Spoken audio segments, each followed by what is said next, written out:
안녕하세요, 시청자 여러분. 우리 인바이블 오늘 출애굽기 4번째 시간입니다. 오늘은 하나님께서 우리에게 대행자를 보내주시는데 어떻게 대행자를 보내주시고 그 대행자를 하나님이 어떻게 훈련하시는가 함께 말씀을 통해서 은혜를 나누고자 합니다.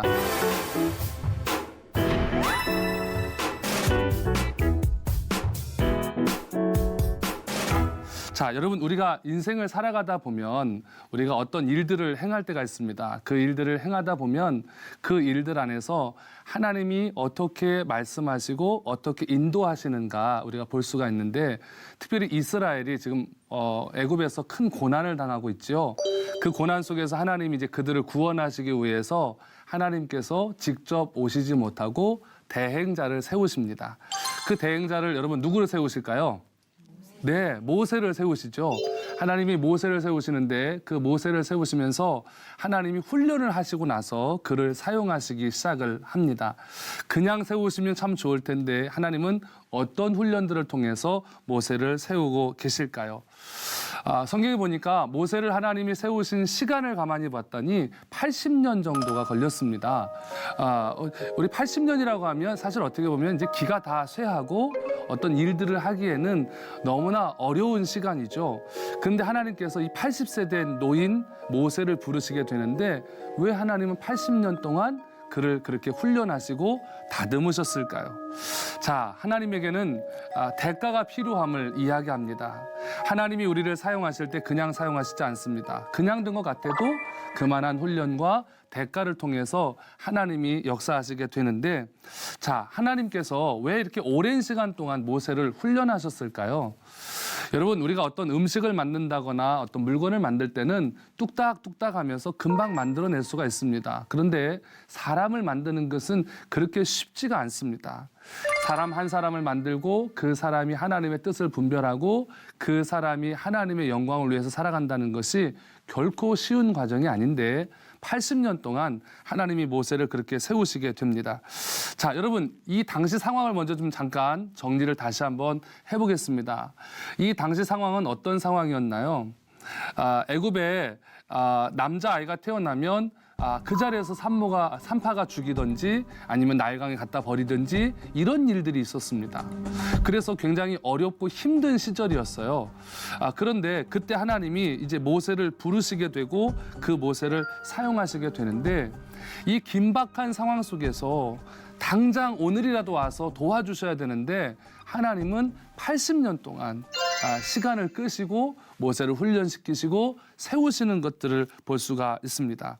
자, 그런데 이 출애굽기와 창세기 말씀을 보면서 우리가 느끼는 게 있습니다. 뭘 느끼냐면 출애굽기와 이 창세기 말씀을 통해서 하나님이 별 볼 일 없는 사람들을 훈련하셔서 그들을 아름답게 세우시고 귀하게 쓰시는 것들을 봅니다. 그래서 창세기하고 출애굽기 말씀 전체 흐르는 구조를 보면 별 볼 일 없는 사람이 하나님의 손에 붙들려서 하나님 앞에 존귀하게 쓰임을 받는 이야기가 창세기와 출애굽기 이야기가 되어져요. 우리 한번 따라서 한번 해볼까요? 창세기와 출애굽기는 별 볼 일 없는 사람을 하나님이 붙잡으시고 사용하시는 이야기입니다. 잘하셨습니다. 너무 잘하셨습니다. 창세기와 출애굽기 이야기는 바로 그런 이야기인데, 사실 모세도 그닥 그렇게 대단한 인물은 아니었습니다. 그런데 하나님께서 그를 붙잡으셔서 훈련하시고 사용하셨던 것을 보게 되는데, 하나님이 그를 어떻게 사용하시는가 그리고 어떻게 훈련하시는가 오늘 함께 말씀을 통해서 배우고 은혜를 나누고자 합니다. 로마서 8장 28절에 이런 말씀이 있습니다. 우리가 알거니와 하나님을 사랑하는 자, 곧 그의 뜻대로 부르심을 입은 자들에게는 모든 것이 합력하여 선을 이루느니라. 아멘. 그런 말씀이 있습니다. 여러분 기억하십시오. 하나님이 합력해서 선을 이루게 하시는데 지도자와 백성, 합력해서 선을 이루는 것인데, 이스라엘 백성들은 지금 이미 막 하나님 앞에 울고 기도하면서 도와달라고 하고 있습니다. 이럴 때 좋은 지도자가 합력해서 선을 이루어야지만 이 일들을 감당할 수가 있는데, 오늘 지도자가 준비되어지는 80년의 시간을 한번 보겠습니다. 여러분들도 신앙생활 하시면서 여러분 교회의 담임 목사님들과 여러분들과 합력하여 선을 이룰 때 교회가 아름답게 성장하고 교회에 하나님의 은혜가 있습니다. 그래서 여러분들은 담임 목사님들을 위해서 축복으로 기도하시고 담임 목사님들은 성도님들을 위해서 축복으로 기도하고 그것이 합력하여 선을 이루면서 하나님의 영광의 역사가 나타납니다. 여러분에게 그런 은혜가 있기를 주님의 이름으로 축복합니다. 자, 이제 이렇게 준비되어진 지도자를 만나기 위해서 하나님은 그의 대행자 모세에게 3가지 교육을 시키십니다. 몇 가지 교육이요? 네, 3가지입니다. 자, 3가지를 한번 우리가 외워서 한번 여러분 묵상해 보면 또 좋을 것 같아요. 첫째는 가정교육이고요. 둘째는 사회교육이고요. 그다음에 3번째는 광야교육을 시키시게 됩니다. 자, 첫째는 뭐라고 그랬죠? 네, 가정교육입니다. 2번째는요? 사회교육입니다. 3번째는? 광야교육. 아우, 똑똑하시네요. 어떻게 이 어려운 걸 다 외우셨을까요? 대단하시네요. 자, 오늘은 첫 번째로 가정교육에 대해서 오늘 함께 말씀을 묵상하고 배워보도록 하겠습니다. 그리고 이 안에서 우리 가정에서 우리 자녀들을 우리는 어떻게 교육할 수 있을까? 나름의 적용점들을 찾아보시면 여러분의 자녀들도 모세와 같이 하나님의 대행자처럼 귀하게 쓰임받는 은혜가 있을 겁니다. 네, 좋습니다. 자, 오늘 가정교육. 오늘 하나님께서 어떻게 그를 훈련하실까요? 자, 사실은 이 당시 사회는 노예였지요.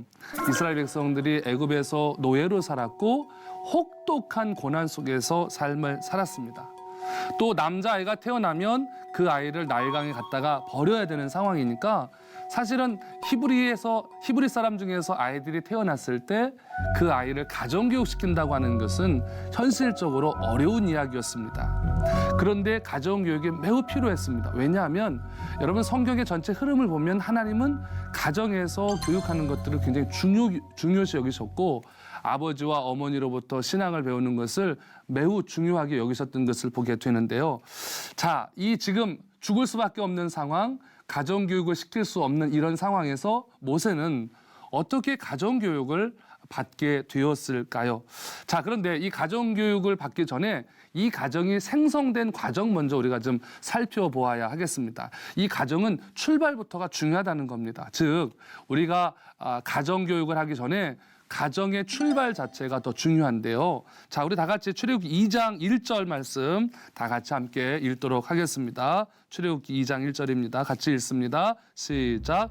레위 가족 중 한 사람이 가서 레위 여자에게 장가 들어. 아멘. 자, 여러분 지금이 어느 때입니까? 남자들이 중노동하던 시대였어요. 왜 그래요? 남자들이 중노동하면 밤에 들어와서 피곤해지면 부부 생활을 할 수가 없고 그러면 아이를 낳을 수 없는 그런 시대였습니다. 이런 상황에서 결혼한다는 것은 사실 쉽지가 않지요. 그런데 여기 보니까 레위 가족 중 한 사람이 가서 레위 여자에게 장가들었다라고 나옵니다. 다시 말해서 결혼을 여러분 골라서 했다는 얘기예요. 지금 여러분 상황이 골라서 할 상황이 아니잖아요. 아들 낳으면 다 죽어요. 그리고 여러분 지금 노예들끼리 결혼하는 거 여러분 어떻게 골라서 할 상황이 아닌데 레위 한 사람이 꼭 레위 사람을 찾아가지고 결혼하는 거예요. 고를 수 있는 상황이 아닙니다. 그런데 고르는 장면을 성경이 기록하고 있다는 겁니다. 자, 왜 이렇게 레위 사람이 꼭 레위 사람을 만나서 결혼을 할 수밖에 없었을까? 그리고 왜 하나님은 모세를 이 가정에 태어나도록 이 가정을 선택하셨을까 하는 겁니다. 이 가정은 출발부터 하나님의 대행자가 태어날 수밖에 없는 그런 구조를 가지고 있었던 것을 보게 됩니다. 자, 왜 하나님이 많은 지파 중에서 레위 지파를 선택을 하셔서 모세를 보내셨을까요? 사실 레위 사람들은 여러분 잘 아시죠? 무슨 지파예요? 제사장 지파예요. 맞습니다. 이 지파는 태어나면서부터 제사장으로 살아갑니다. 다시 말해서 뭐냐면 구별된 집입니다. 거룩함으로 살아갈 수 있도록 하나님께서 구별한 지파가 레위 지파인데 하나님이 그 구별된 삶을 살아가는 사람들 안에서 하나님의 대행자가 태어나게 합니다. 자, 여러분 한번 기억하십시오. 우리의 자녀들이 하나님 앞에서 존귀하게 쓰임받기를 원한다면 부모의 삶이 구별되어져야 될까요? 안 구별되어져야 할까요? 네, 구별되어져야 한다는 거예요. 구별되어진 사람에게, 그 가정에게 하나님이 쓰시는 사람을 하나님이 보내심을 여기서 알 수가 있습니다. 이 사람들은요, 이 레위 사람들은 밥을 먹을 때도, 잠을 잘 때도, 또 우리로 따지면 교회 가서 사역을 할 때도 모든 것들이 구별된 사람들이었습니다. 그래서 하나님께서 구별된 가정으로 모세를 보내게 되는데, 사실 이 레위의 아들이 있습니다. 그 아들이 고핫이라는 사람인데, 그 고핫이 있고 또 손자가 아므람입니다. 근데 이 아므람 밑에서 모세가 태어나는 거예요. 그러니까 레위, 그다음에 고핫, 그다음에 아므람, 그다음에 모세, 이렇게 그 가정의 족보가 형성이 되어지는데, 특별히 아므람이라는 사람이 모세의 아버지인데요. 이 사람이 레위 지파 안에서 정말 하나님 앞에 신실하게 구별된 여자를 찾기 위해서 아주 노력하고 기도하는 모습을 지금 출애굽기 2장 1절이 기록을 하고 있는 겁니다. 결혼의 첫 번째 조건이 거룩함을 추구할 수 있는 사람을 찾았다는 거죠. 그때 그의 눈에 띄었던 여인이 있었으니 그 여인의 이름이 바로 요게벳이었습니다. 그래서 이 아므람하고 요게벳이 결혼을 하게 돼요. 그리고 그 사람들 사이에서 태어난 자녀가 바로 모세라고 하는 아이가 태어나게 됩니다. 여러분, 여기서 우리가 하나 짚고 가야 될 게 있습니다. 우리가 서로 사랑하게 되면 우리가 흔히 말해서 생각이 같으면 된다고 생각해요. 젊은 사람들은 필이 통하면 된다고 생각을 하는데, 생각만 같아서는 안 됩니다. 생각이 같아야 하고 영이 같아야 그 가정이 하나님 앞에 구별된 가정이 되고 쓰임받는 가정이 될 줄로 믿습니다. 여러분의 가정이, 여러분의 자녀들이 그런 가정이 되어지기를 원합니다.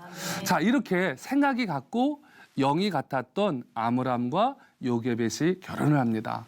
그리고 하나님이 모세라고 하는 아이를 태어나게 하시는데, 그 모세는 항상 뒤에 영적인 조력자 한 분이 있었어요.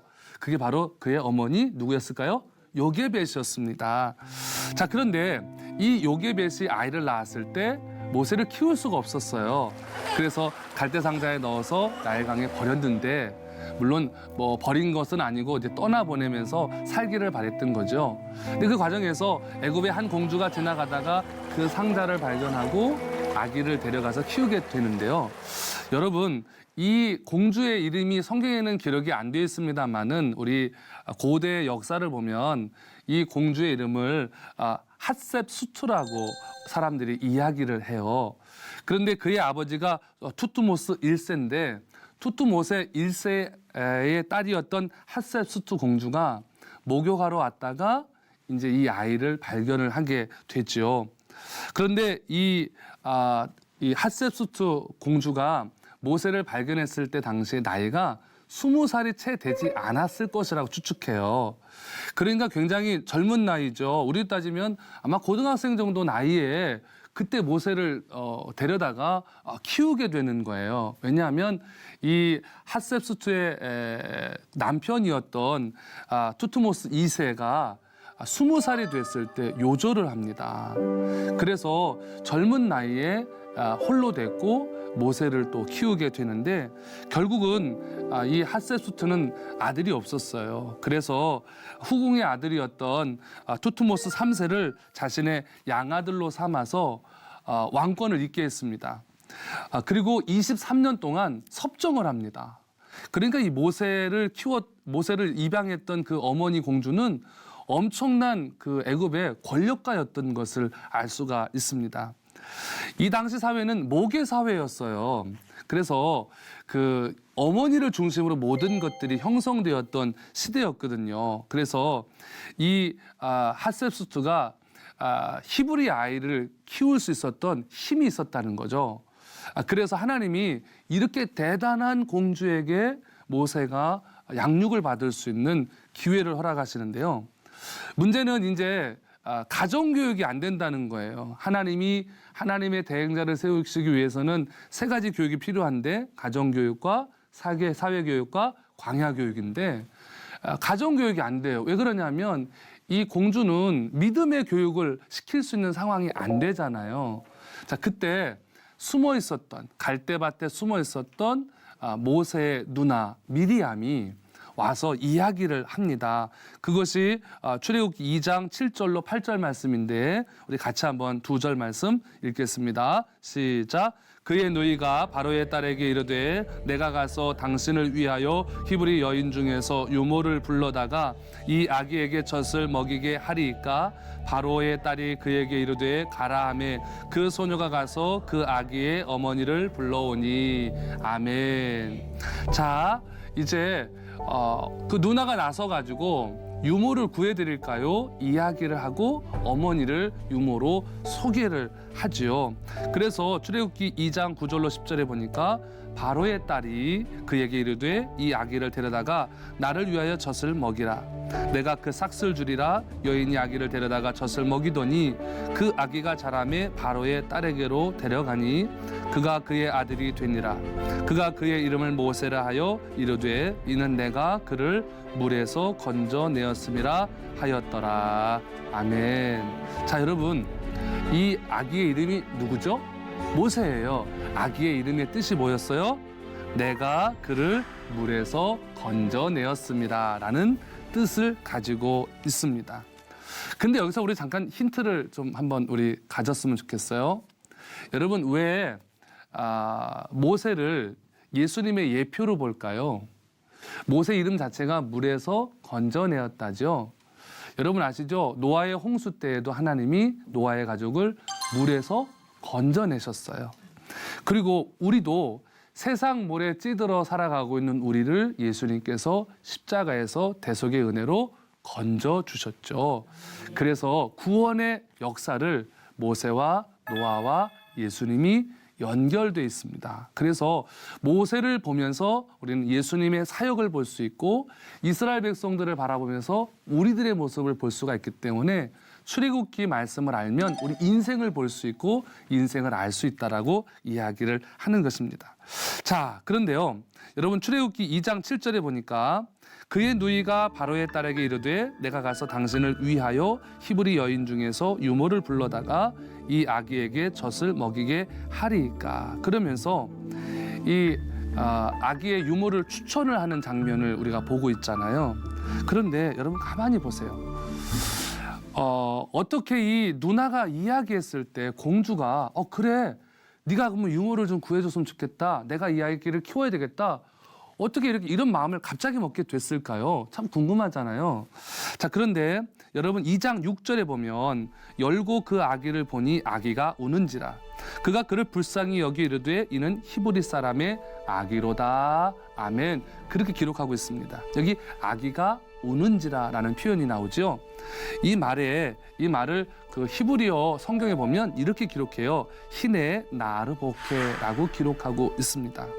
이 직역을 하면은 이런 뜻입니다. 보라, 아기가 울고 있는 중이다. 그런데 이 문장 안에는 어떤 표현이 들어가 있냐면 공주가 아기를 보는 순간 동정심을 마음에 갖게 됐다는 거예요. 자, 여러분 이 공주의 이런 마음을 갖게 하신 분이 누구이실까요? 네, 그렇습니다. 하나님이시라는 거예요.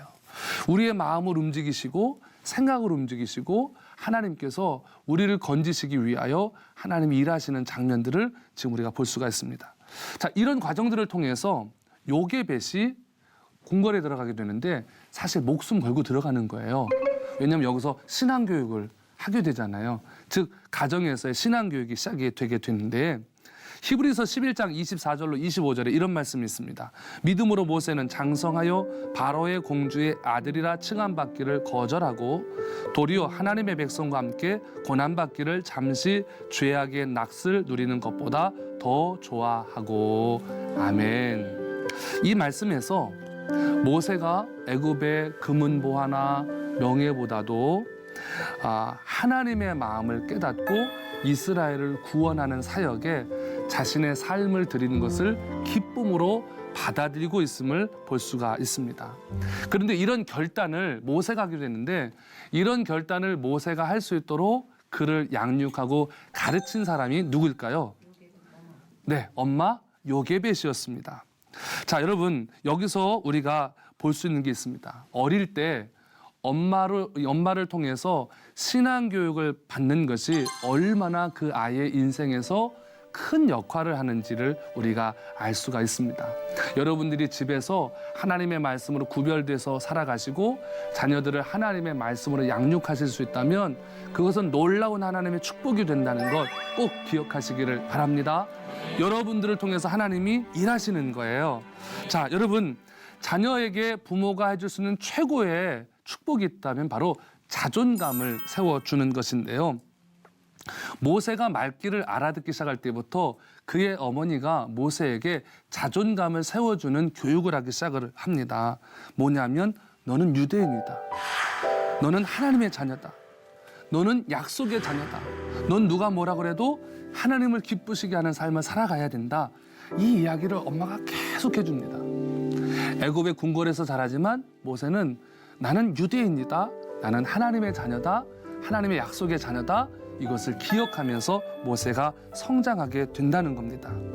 여러분, 이런 넉넉한 자존감은 하루아침에 생기지 않습니다. 대부분 이런 자존감들은 학자들의 연구에 의하면 태중에서부터 생긴다는 거예요. 그래서 우리가 태교가 중요하다고 하는 거죠. 그런 면에서 볼 때 이 요게벳이 모세를 가졌을 때부터 얼마나 이 아이를 향한 축복의 메시지와 기도를 드렸는가를 알 수가 있습니다. 그렇게 태교를 하고 태어나서 엄마가 가정에서 하나님에 대해서 가르치고 그 아이의 자존감을 성장할 수 있도록 키워나갈 수 있도록 도와주었던 것을 보게 됩니다. 이런 모든 그런 과정들이 5세 미만에 다 결정이 된다고 학자들이 이야기를 해요. 그럼 어떡하죠? 우리 아이들은 5살이 다 넘은 것 같은데. 예, 우리의 또 손주들이 기다리고 있죠. 여러분들이 그런 시간들을 바라보면서 어린 시절에 우리가 하나님을 만나고 자존감을 키워주는 것이 얼마나 중요한가를 알 수가 있습니다. 구약 성경에 보면 어린 사무엘에게는 어머니 한나가 있었습니다. 그리고 또 세례 요한에게는 어머니 엘리사벳의 기도가 있었습니다. 성 어거스틴에게는 어머니 모니카의 기도가 있었습니다.